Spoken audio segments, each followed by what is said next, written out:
Hi, brothers and sisters. Today we're going to learn about the women at the cross. We're going to start in John chapter 19, verse 25.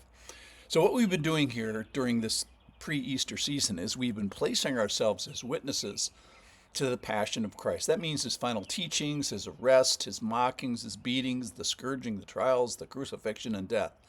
And what we're doing by doing that is we're affording ourselves the opportunity, the agency to respond correctly and devotionally and decisively to the Lord.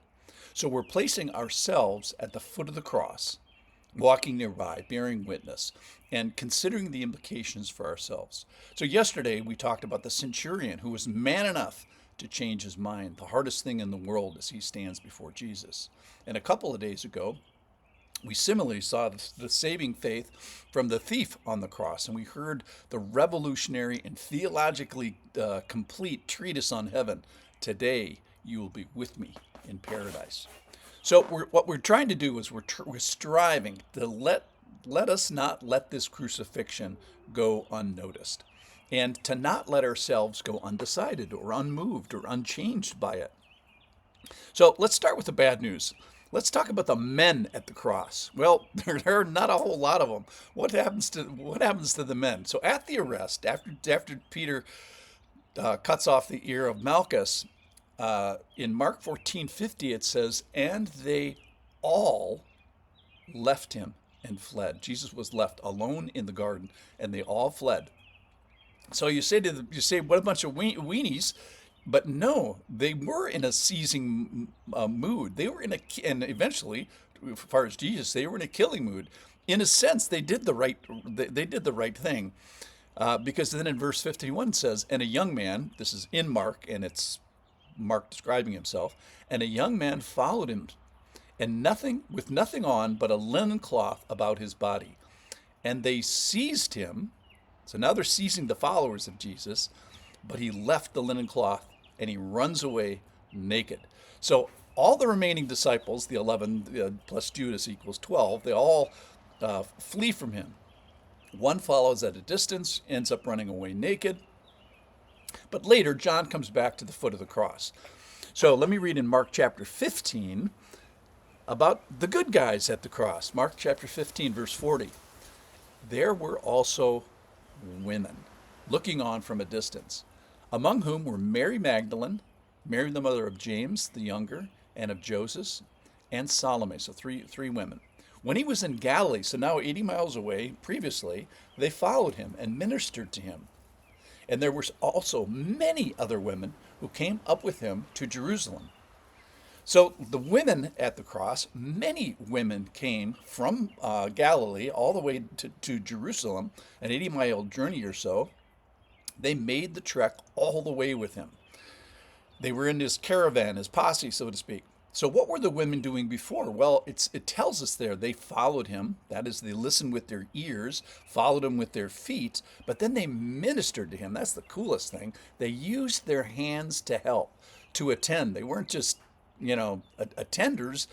They started there, but then they took care of his needs. They were at service for him. They waited upon and did basically whatever was necessary. They were of practical help. In Luke chapter 8, it says, verse 1, "Soon afterward he went on through the cities and villages, proclaiming and bringing the good news of the kingdom of God. And the 12 were with him, and also some of the women who had been healed of evil spirits and infirmities. Mary, called Magdalene, from whom 7 demons had gone out, and Jn19, the wife of Chuza, Herod's household manager, and Susanna, and many others who provided for them out of their means." All right, so